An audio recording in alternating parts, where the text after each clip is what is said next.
morning. Good morning. Good morning. Wow, that's Come on, more, Beth. more enthusiastic than myself. That was a good response. Okay, welcome to meeting number 324 of TMG Dayton, the Mac Group. Guillermo, do we have any new members or visitors today? Not to my knowledge. Okay. So that we're done with the welcome. We'll move on to news. Anybody have any news items they wish to bring up to the club members? Going once, going twice. I'll bring up some, and then I'll ask Rick Cartwright to provide details. There were some updates that came out for Mac OS, iPhone OS, iPad OS, but not Watch OS. And they were security and bug fixes, and they just popped up yesterday. Late yesterday. Okay, so to the best of my knowledge, I've applied it on an iPad, an iPhone, and a Mac OS Ventura box, and everything worked fine after I updated. What was your experience, Rick? I had no problems, and I also want to mention they also updated Mac OS Mojave, or no, what was the one? Was it one just before? There's an update for there too because they did a Safari update. So Okay. even if you have a slightly older operating system, you may check.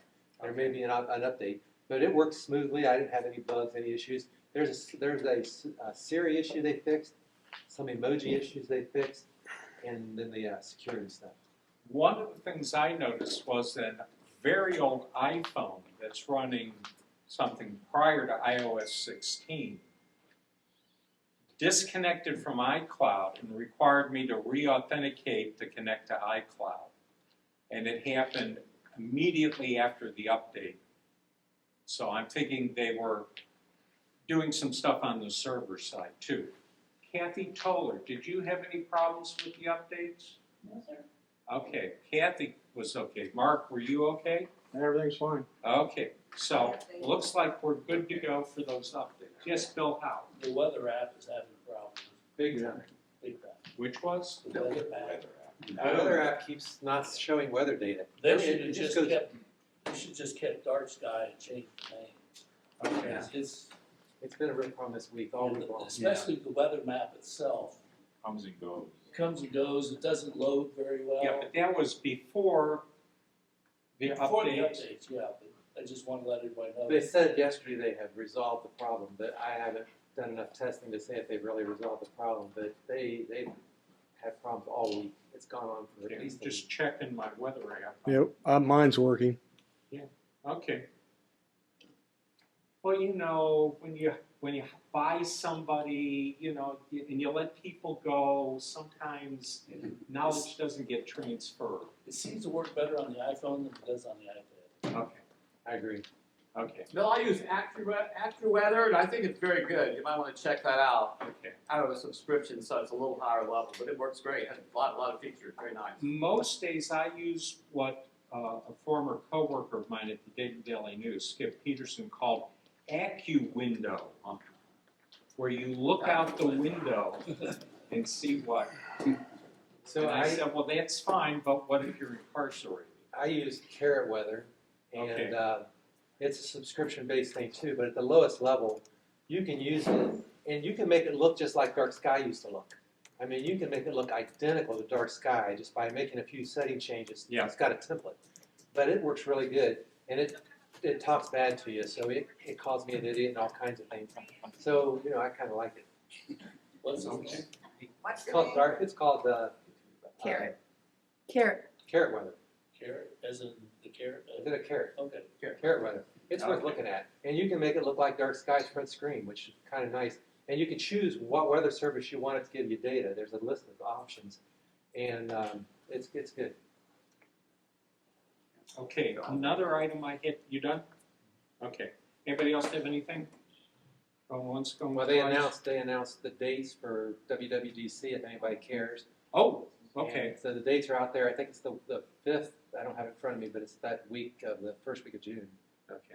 And there'll be a there'll be a lot of talk about it, but there's the keynote's gonna be that first morning at 10 Yeah. o'clock Pacific time. So. And do you want rumors, or do you know, it's a news section, do you want rumors? Sure. Rumors, the virtual reality goggles are gonna be demoed at WW. And the other one is that a M3 iMac is coming sometime in the fall. And there's some debate as to whether it's going to be a 24-inch screen or something larger. So it'll be interesting to see what happens there, but those are rumors. Another thing I saw out there, this is the world of Internet of Things. Okay. TP-Link, which is a sort of, you know, like you've got Netgear, you've got D-Link, you've got Cisco, you've got Linksys, and then you've got TP-Link. Okay. Low price, but sometimes they surprise you with pretty good quality for the price. They're coming out with a set of smart outlets and plugins for outlets that are using Matter. That's that new protocol, and supposedly they're going to be where they are compatible with HomeKit, which is Apple's scheme for all this stuff. The other thing I had was, does anybody use WD cloud devices? You know, where you have a hard drive and it's MyCloud, Western Digital. Anyway, they still are having problems. They got hacked on the server side, and so people are having trouble getting to some of their data via internet to their MyCloud servers. Okay, that's all I have. Other than Apple Pay, Apple Pay later. Apple Pay, Apple Earn. There's going to be Pay later. There's two different things. There's pay later. So when you buy something, pay later. They'll give you up to 6 weeks. Yeah. They're putting that out slowly.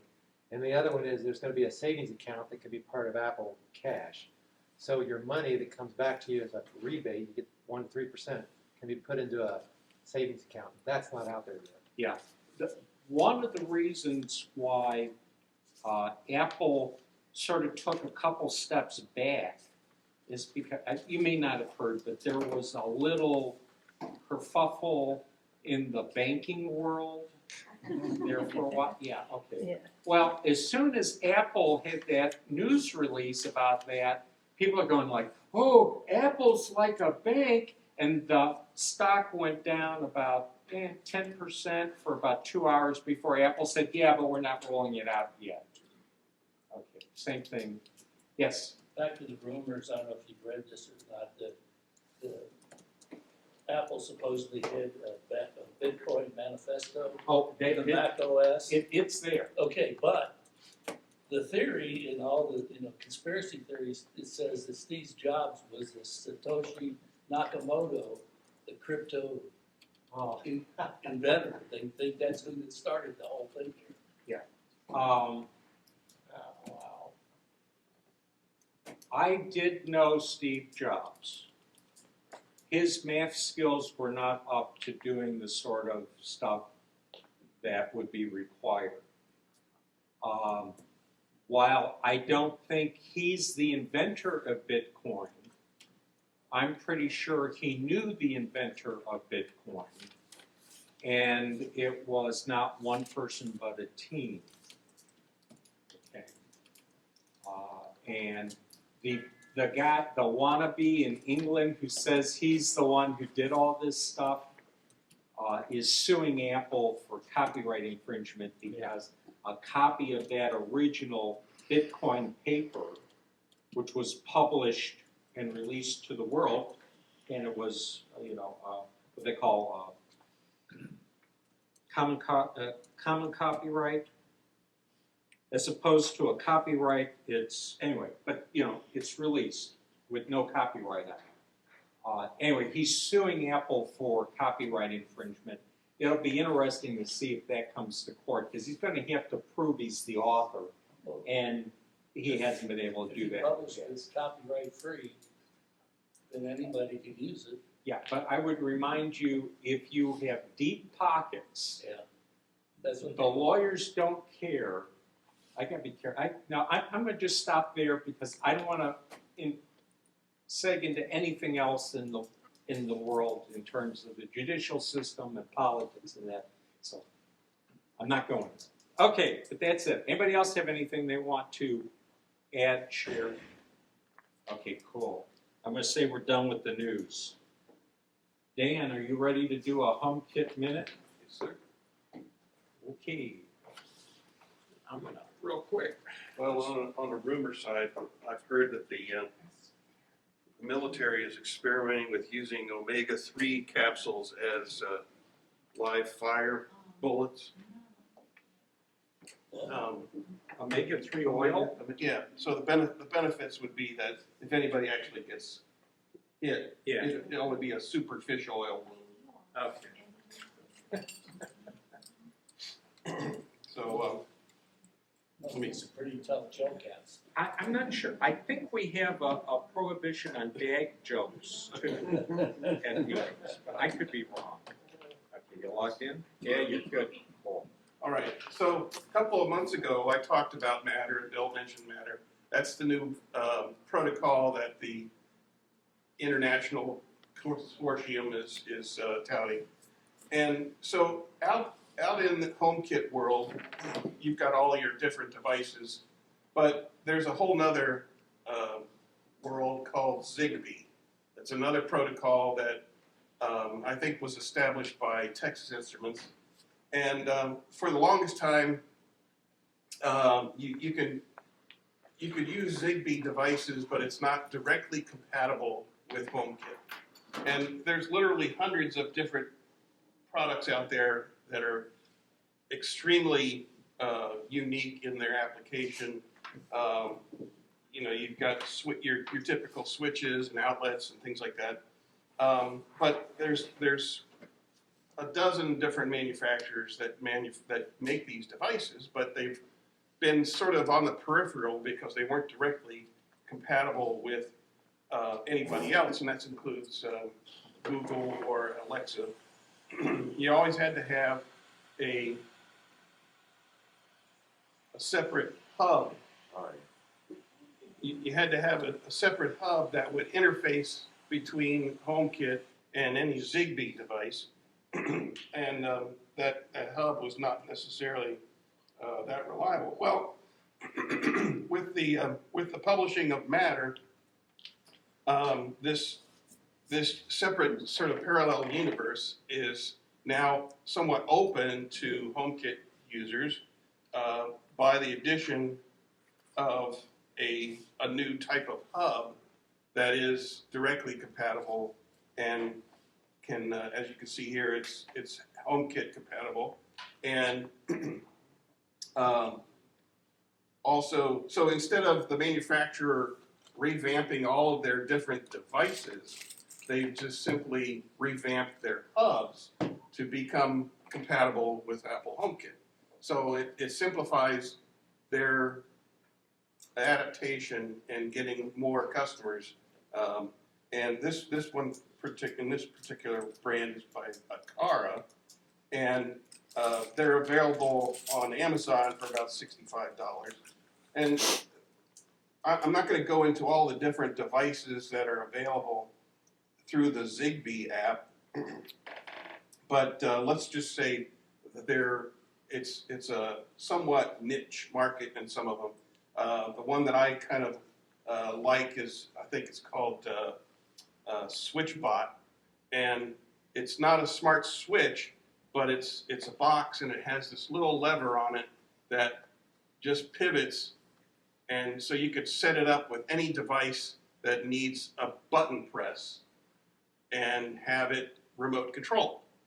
So let's say you have a split air conditioner.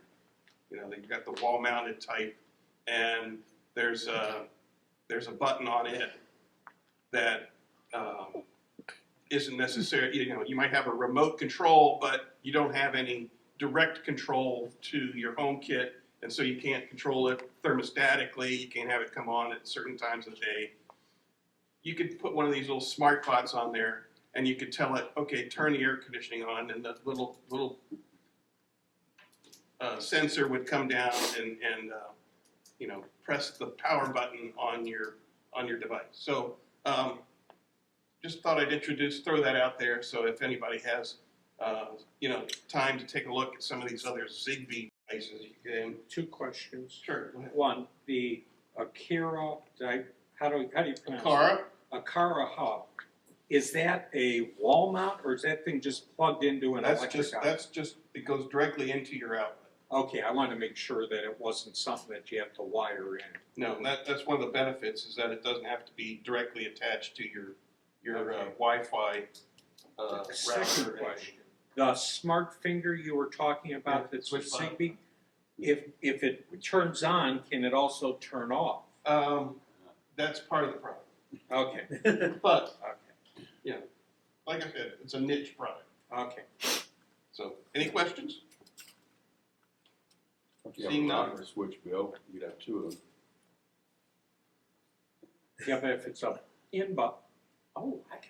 go. Okay, got it. Sometimes you do the same. All good? Good. Okay.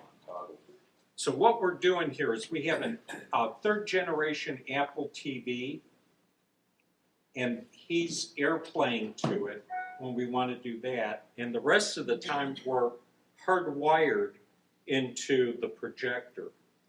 So let me just real quick hit my source button, go up 1, hit my new button, there we go. And now we're back to the MacBook Pro, talking directly to the projector.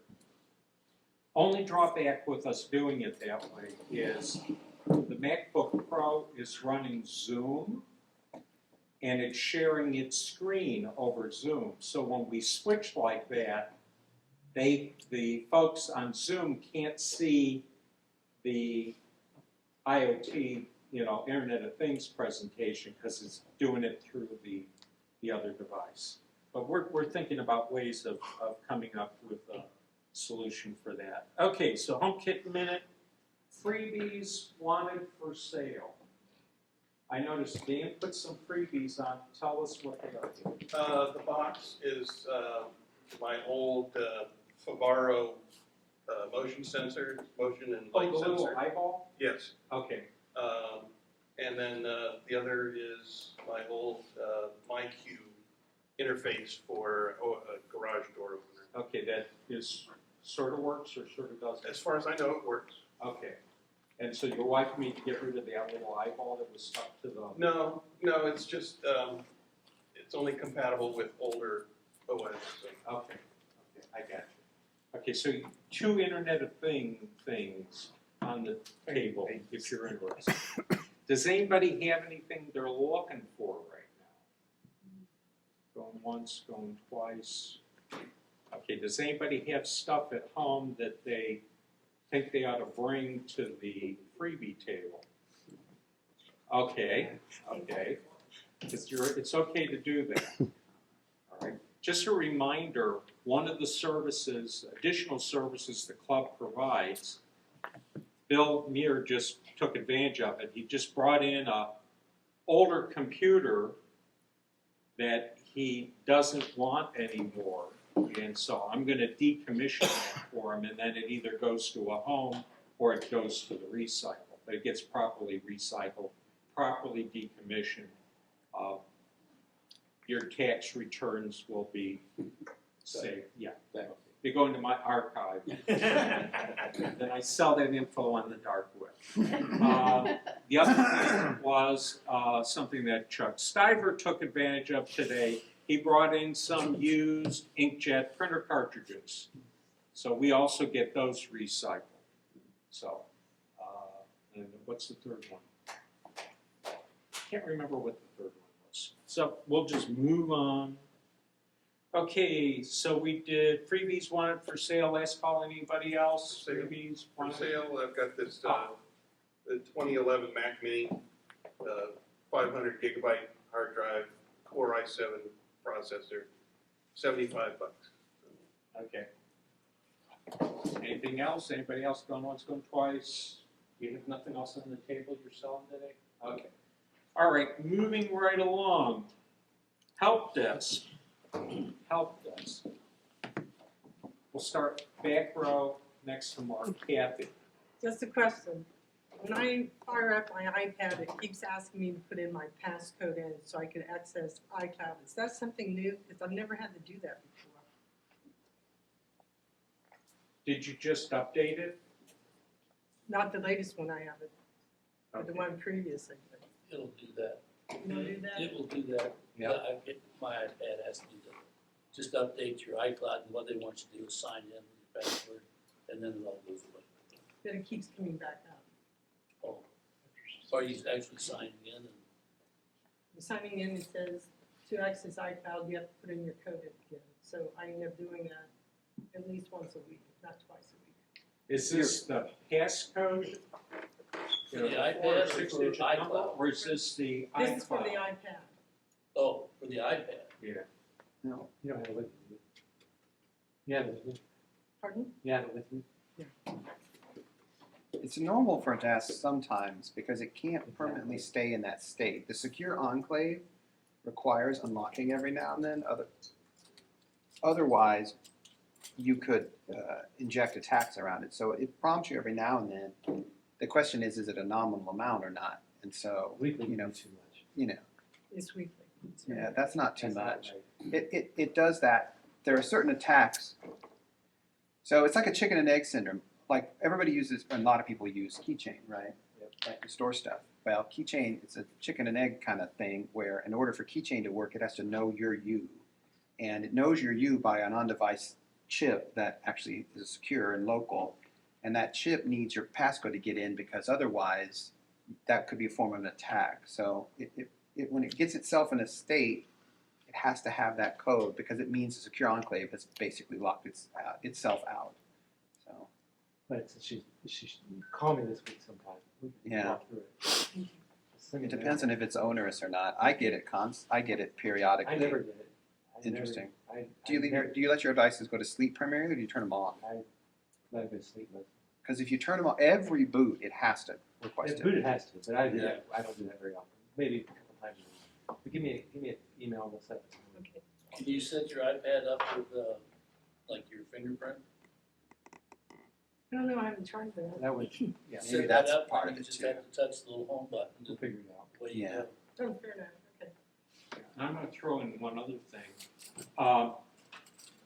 There was a flurry of news articles the last 3 weeks or so about how if you're at the store or the bank and you pull out your phone and you go to put in your 4-digit code to make sure that you're sort of shielding that, or conversely, instead of using a code that you punch in, to use a fingerprint code instead, because there are people out there who will look over your shoulder or, from the side and be able to see what it is, and then they'll try and steal your phone. Because if they've got your code in your phone, they've got the device. Which is another reason why Apple iCloud periodically will force you to verify that the device is still in the possession of the person who's supposed to have it. Yes, Bill? Saw something, I'm not sure who makes it, but there's a screen protector for your iPhone that is designed that if you're slightly at an angle, you can't see the screen. Yeah, it's sort of So it's a gonna- Polaroid. Yeah, sort of, and so somebody off to your side won't be able to see the screen at all. Yeah. The downside is when you go to show the picture of the grandbabies, they got to be right in front. And let's see, anybody else? Help desk. How about in Zoom land? Yeah, George. Are we all good out in Zoom land? Okay, everybody looks like they're okay. All right. George. Oh, George, Kind of back to basics, mid-north. Threads in Apple Mail. I've had a couple pop up. I don't know where they came from. I had the problem years ago, and it's only I don't know what the command is, but where they have a series of emails. you have the email and everything gets concatenated into what they call a conversation or a thread. I find it very annoying. I do too. Okay. So how do I get rid of it? and I'm not too sure I generated, is it possible that the person sending me emails has used? It's a setting on your Apple Mail program. So I'm going to fire up Apple Mail.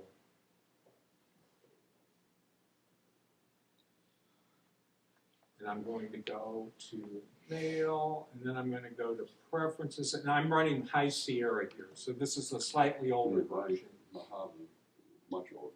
Yeah, and it's, okay, you've got General, then you've got Accounts. I'm clicking the icons at the top of the settings. Right. Then Junk Mail, then Fonts and Colors, and then Viewing. At the bottom of that, over here, you've got a thing that says View Conversations. Yes? You'll see I've got those all unchecked. Oh, mine are all through chat, highlight messages with color, include related, is that what's caused? Yeah, see, you uncheck the Include Related.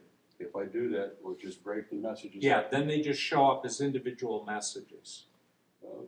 Because I don't know about you, mileage will vary, but I find that when people respond to something that I responded to, it's almost always on a new topic. Right, And it's not a thread, it's just another, they just use the Yeah. convenience of it. And then when I'm looking for it, I'm looking for what was there, but I should be looking for the topic that it originally was That's about. exactly the problem. And it's like, So is it like, I only had one of those Yeah, I know, recently. she was the other I day have too. them all unchecked so that it doesn't do I mean, conversation. on Isn't this, that like, oh, wait. the thread that I had here, is it possible that came from the sender to me in that format? No, Oh, I would have gotten on mine, because I didn't. you didn't update or you refreshed Mail. Mail got updated as part of a OS update, and it goes back to the default settings. It wouldn't have affected a whole bunch of them, because I only got one case of all the emails that I've got open here. I'm going to say I don't know. Okay, that's fair. Anyway, that got rid of the one that was. Yeah, inheritance it's right now. been my experience that the way stuff shows up in your email app, except for the font of the email coming in, that you have no control over. You can make it look bigger or smaller, but you're not really changing it. You're just changing how you're looking at it. That stuff is determined by the sender. You determine whether things appear in conversations or not. Okay, Okay, but I've had it turn on for at various times, and I do not remember turning it on. Yeah. And all I can think of, are you using iCloud to sync mail and stuff? Yeah, right. Okay. I've seen it happen when I've updated a mobile device like a phone, and it goes to default to use conversations threads. And then it applies it across all my devices. That's a possibility. So, one of these days when I have some spare time and I feel like, blowing a couple hours, I'll go through and find out exactly which of the settings are global. In other words, they affect all devices, and which ones are device specific. Okay, and let's see, we got anybody else? Going once, going twice? Okay, I'm gonna say we're done with help desk. So now, we're gonna move on to the raffle. To tell the group what else you got that you're, If anyone's interested in an amateur radio antenna, vertical antenna, bands 40 meters through 10 meters, it's free. All you gotta do is take it down from my roof. It's very easy to do. Happy to give that away. There's no tower with it? No, it's just on a TV mast. Yeah. okay, so if you're interested in that, Bill Muir. Yeah. Okay, Fairly easy to access. It still works as far as I know. I've been on air for 10 years, so hopefully it's still good. okay, so now I'm going to turn the meeting over to Rick Cartwright. You have the mallet. Okay, I have the mallet, so anybody give you a hard time? I've got the mallet. Okay, you've been warned. Good morning. Good morning. I'm gonna take a little bit of a detour here. We're gonna talk about a new app from Apple. And Apple don't launch a new app all the time. This is kind of a cool thing that they launched last year. What's going on? So I'm gonna walk through this new app called Freeform.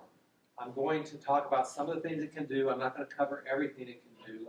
But the goal here is just to tell you about the app, give you a little exposure, and then go play with it. And I'm a very visual person. I like to see things visually. Over the holidays, I wanted to create a map, a diagram that showed my kids how I prepared brisket.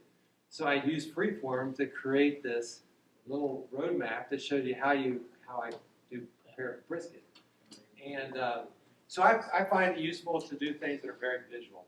So this is a very visual app. It's all about creativity and thinking about it in a visual way. So we'll walk through that a little bit today, show you a few things you can do, show you how you use the app a little bit. It works on all the newest operating systems on the Mac, on the iPad, and on the iPhone.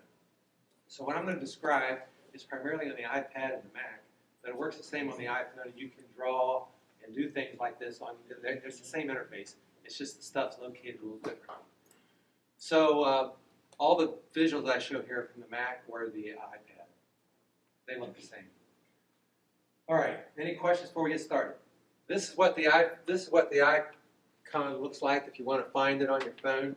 If you want to work along the side as we go, you can. If you don't have it on your device, you have iOS 16 or Mac OS, whatever the number is. If you don't have it for some reason, you can download it from the App Store. It is on the Mac Store, and you can download it. All right. I don't know why that keeps glitching. We'll see what happens. This is what it looks like. I've never created anything quite this cool, but it's pretty cool. So you see, you got all kinds of cool elements, and we're going to talk about how you create these. You can create text, all kinds of fonts. You can put stickers on little sticker tabs. Remember the sticker app? You can create stickers and put them right on your screen. You got all kinds of pictures and drawings. You can pull pictures in from your picture library. All kinds of places you can bring content to and display as part of your system, as part of your canvas. The canvas is an infinite canvas, that's what they call it, and we'll talk about that in a minute. But it's a very large canvas and bigger than your screen and what you could possibly see, but you'll see that as we walk through this. But there you see it on all three screens, and it works just like that. Now, that's interesting. I'm going to tell you what it says. It says Freeform is a free collaborative whiteboard tool for iPhone, iPad, and Mac. Place shapes, text boxes, draw, import other media, and all of them brainstorming, plan projects, blah, blah, blah. It's a creative way to display and work with your content. And that link will be live so you can go to that article and read it. When you first go into Freeform, the first time you go in, you're going to get this text box, this dialog box. Basically what it's telling you is what it can do. So be creative, create something, build your own board. And the third comment is to collaborate with other people. This is like, anybody used Apple Notes? Any Notes users? Yeah. Notes has that ability where you can take a note and share it with somebody else. So for example, I do this all the time with my family. I'll create a note and I share it with my entire family, all the kids, the daughter-in-laws, the sons, my wife. So everybody can work on the document. When one person makes a change, everybody sees the change. In fact, I have to tell them sometimes to remind them, anything you do to this document, everybody's going to see it. And immediately I got back a sticking out tongue right in the middle of my document.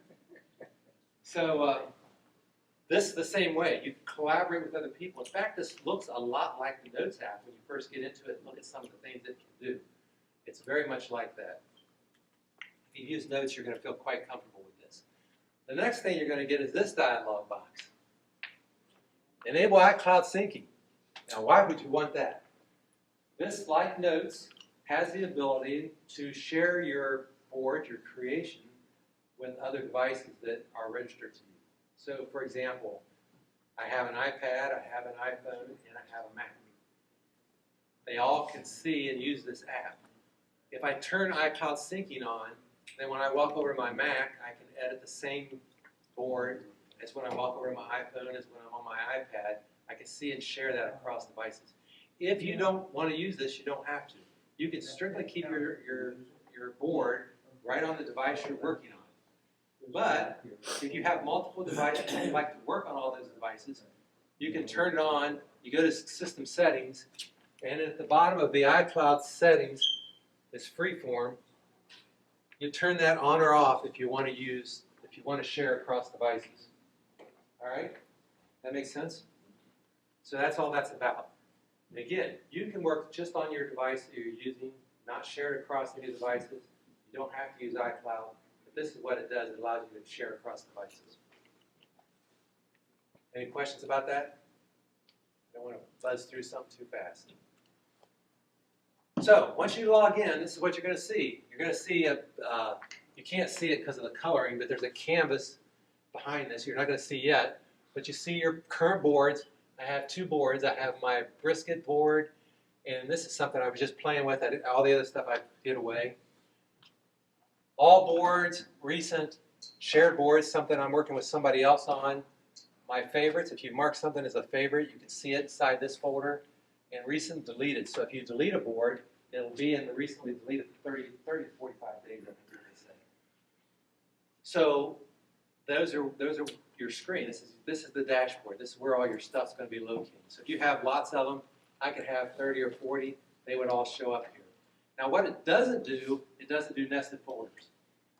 Notes now does nested folders. This does not do nested folders. So you can't have a folder called work, a folder called play, a folder called home, and then put stuff in all those folders. It can't do that yet. My guess is that will be next, but it doesn't do that today. Everything is in one big pile, and you can either all boards, recent, shared. That's the most granular you can be. And this is the actual. When you go to the next step, I start a new board. I click the little pencil button, and I start a brand new board. You'll notice, first of all, this is the canvas. This is your drawing area. I have grids turned on. You probably can't see it, but there's little grid dots all over the place to help you with your work, so you can kind of put things on a grid. And then I've got some toolbars up here at the top. Right up here, I got a toolbar. This is my toolbar of things I can do. This is the title of my board, what I'm working on. You can change that by clicking the down arrow, and you can rename it, things like that. Down here you have this 100%. This is the scale factor, so how much you're zoomed in on your screen. Right now I'm at 100%. This can become a real factor when you get really big. So when you get to be an expert with this, you're all going to be an expert in that. You can get really full. This thing can get really big, and you can move around and just take a window and move around on this board and see the parts you want to work on. But you can zoom out and see the whole thing by changing the scale here. And so this is your zoom factor. And up here on this side, right up here, this is undo. Here's a little share. Everybody's seen this all over iOS and iPadOS. This is your share action button. And this is to create a new board. So you just punch this when you want to start a new board. That's a pencil with a little board there. That's it. That's all there is to it. That's the whole interface. That's the main stuff you have to know. Now I'm going to walk through a few of these items in the toolbar so you know what you can do and show you a little demo of those. Any questions so far? All right.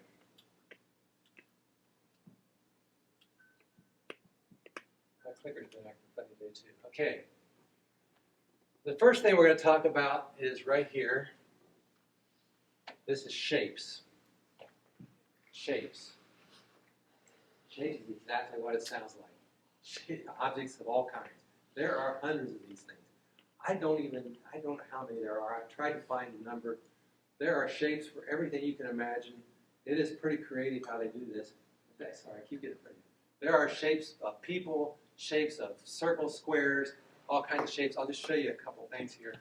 So I put some shapes down on this sheet, and you just click shapes. When you click that, you get this thing, and you can walk across it. I thought I had hang on a second. Here's they're by category, so you can scroll across the top of this thing. There's transportation, people, shapes for geometry, like squares and circles and lines, there's everything you can imagine. There's just a lot of different shapes. So you pick a shape that you want. Once you've picked the shape, you can actually go in and click on the shape, and then you can change the color. That's what this thing does right here, is change the color of your shape. You can change font sizes. You can copy the shape, things like that. If you hit the thing right there, you can actually cut the shape, copy it, duplicate it, lock it, break it apart. There's just more there than we're not going to go through all those things, but there's a lot of flexibility of things you can do to whatever you just dropped on the page. In this case, these shapes. So that's shapes, and lots of them.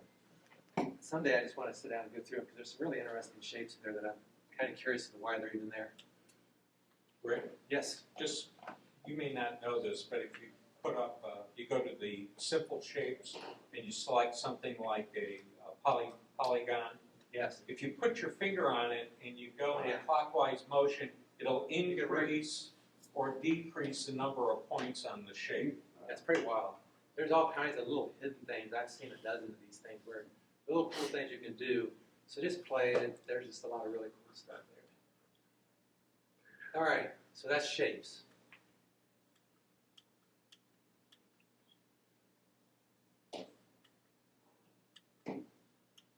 No, I'm not good at all.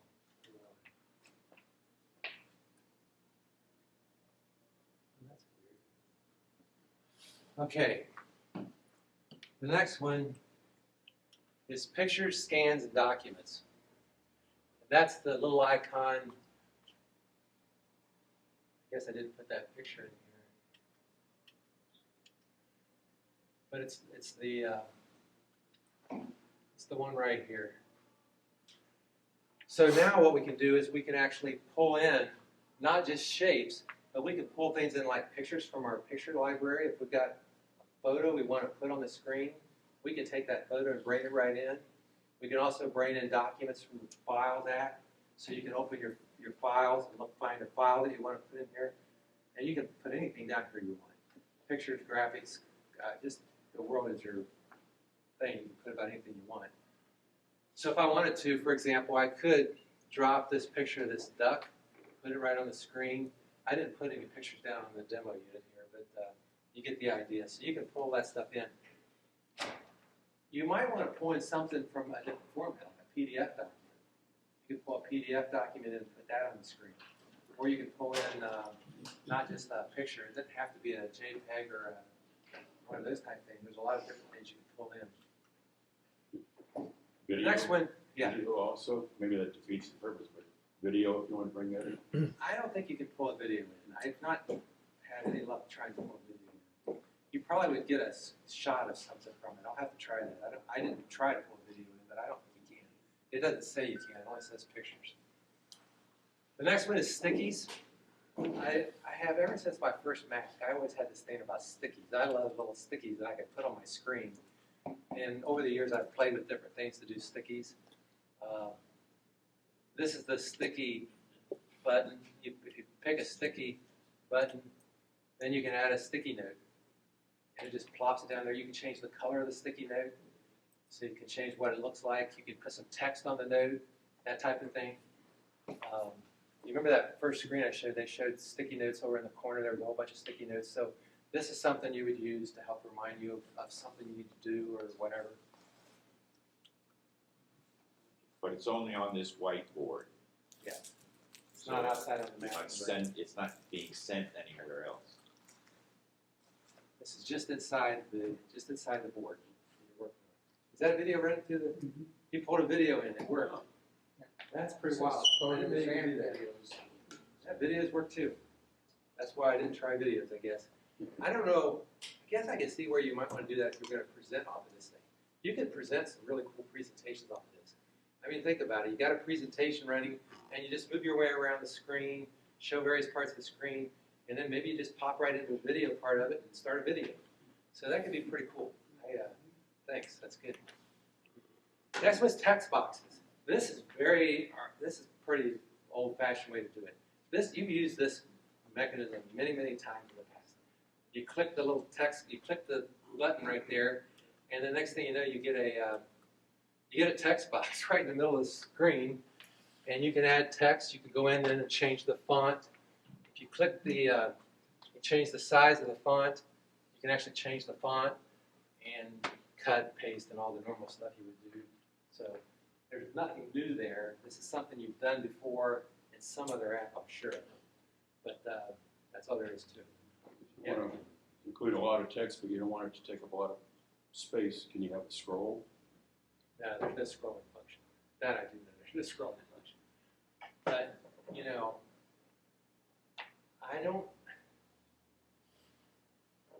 I've used this text thing on here before, and it works, but it's not the most eloquent way to enter text. It works. It's functional. It's a nice way to enter text. I don't know. It works. I've pasted stuff from other places, and it pastes right in, too. And you can drag into here and drop things onto the canvas. So you could just take some text from somewhere else and drag it in and drop it. It should work fine. And then the last one of these is drawings. This one you can really have a lot of fun with. I've used this more than anything.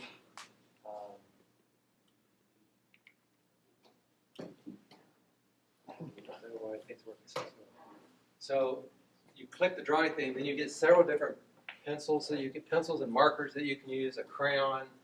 You pick one of these devices. Or eraser, there's an eraser. It's all there. So you pick the one you want. By the way, it erases in color. So you can erase a particular color. Then you pick the color you want. You got a color wheel so you can pick any blue bunch of the colors. And then you got the little epsilon and you can actually go in.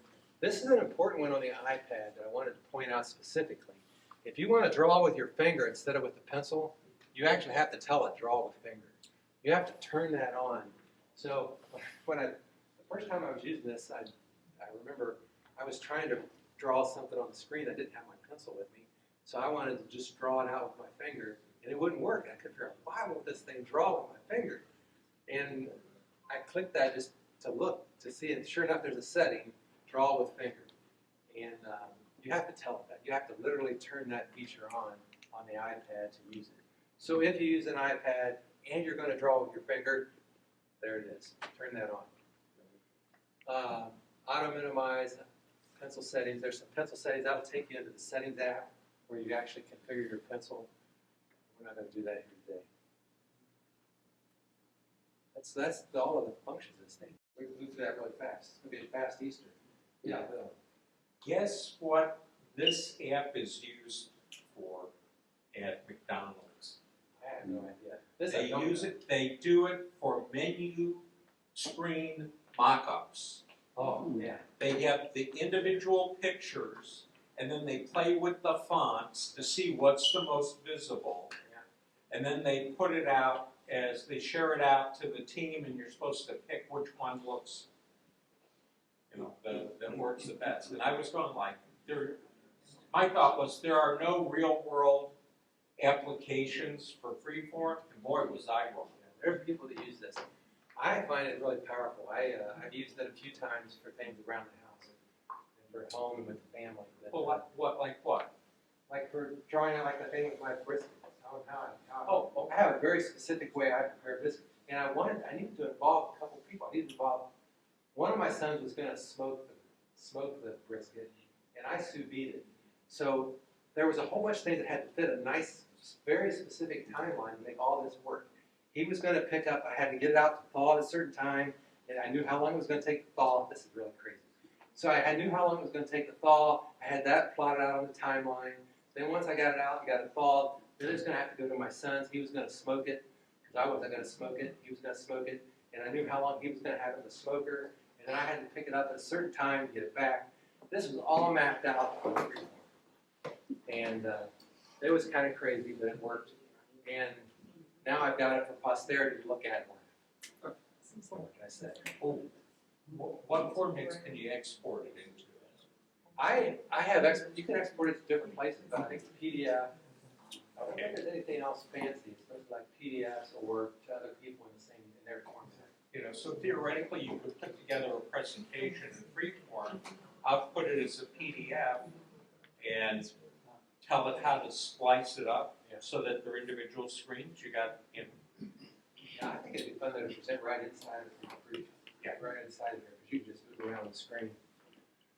All right, any questions? I went off fast, I want to cover anything, yeah. So I kind of was following and added a few things. How do I do it? The app? Whole board. Oh, board. You select, there's a, let me go back here. There's a setting right there at the top. It's inside of here. Inside there, click that little down arrow, and there's a delete. Oh, right from my face. It's right there inside that thing. So you go, there's a rename, delete, and is there something else in there? I think that's it. Duplicate, yeah, you can duplicate it. So if you know you want to duplicate it, do the same thing, but you go make some changes, you can just duplicate the board and then make some changes and have a different name. So that's pretty cool if you want to use the same thing over and over again, have some template, and then modify the template. That'd be a great way to use the template. What else? We're going to talk a minute about next month. I think we got to talk about what we're going to do next month. You can change the layer display, so you can bring things to the front, Yes. go back. If you've got things, if you've got graphics like this graphics. I did it when I was playing with it, but I didn't put it in the presentation. But let's say I have this movie projector overlaying top of this thing here, or a picture with something overlaying. You can have objects moving back and forth in the field so that something looks like it's behind the other object, and you can swap them around. So you can move something to the front, move something to the back, and that's all in one of those pull downs that using the hey Rick, using this right here. And just add one thing, not about this, but yeah, they don't have a folder structure, but they have a thing called favorites. So if there's, you've got like you have your board that's got your sticky notes for what you're supposed to do this week. You can have that in your favorites, so you just tap favorites and it comes up. Yeah, you could do that. You could use favorites to have a place where you. Yeah. Anything else? Anybody gonna try this? I think you should try it. It's a lot of fun. If you don't do anything with it but play with it, it's good to know it's there and good to have experience with it because it's a great way. When Notes first came out, 5 years ago, 4 years ago, I don't remember. I tried to do a lot of this kind of stuff inside of Notes because I created a lot of graphics and used that as a workspace to create this thing. So I drew in there. I had all kinds of notes that were nothing but pictures and drawings and, what we used to call them. I get the term used, but that's all they were. I got a lot of notes that are just pictures and drawings and sketches. So I was doing this inside of Notes for what that's meant to do. It's meant for that purpose. It's actually there to allow you to do that kind of thing. So if you're a visual thinker, you're probably going to love this app. And I know I was a visual thinker because that's what I did with Notes. And I didn't type long notes. I drew them. All right. We're early, but I want to real quickly just make a comment. Next month, you really want to come and attend. Has anybody ever heard of Discord? I'll let us talk about this. Discord is a wonderful app. It's a great way to have dialogue and exchange with others in the group. We have a Discord server now for TMG, and Aaron set it up. It's there. We've been playing with it for the last few days. Next month, we're going to learn to use it and teach you how to use it, how you log in. You don't have to use it, but if you want to use it, it'll be a great place to do a lot of different things that I'm not going to cover now, but you may want to talk about it if you want to. That'll be next month. We're going to talk about that as well, a couple other things. So next month will be a technology, what do you call it? Yeah, TMG Technology. yes, next month, TMG Technology Meeting. We're going to have a time with it. So be sure you're here next month. If you get a chance between now and then, you want to download Discord, you can download the app. But we'll give you the rest of the information next month. Plus also our Yes. network accessible storage, our NAS technology, NAS. and our website technology.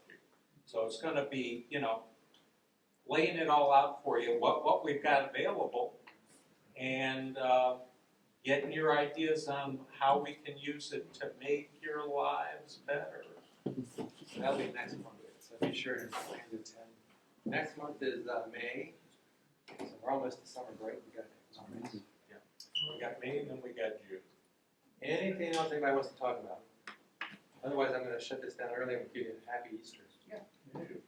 Have a wonderful Easter and go draw some Easter eggs on your left hand.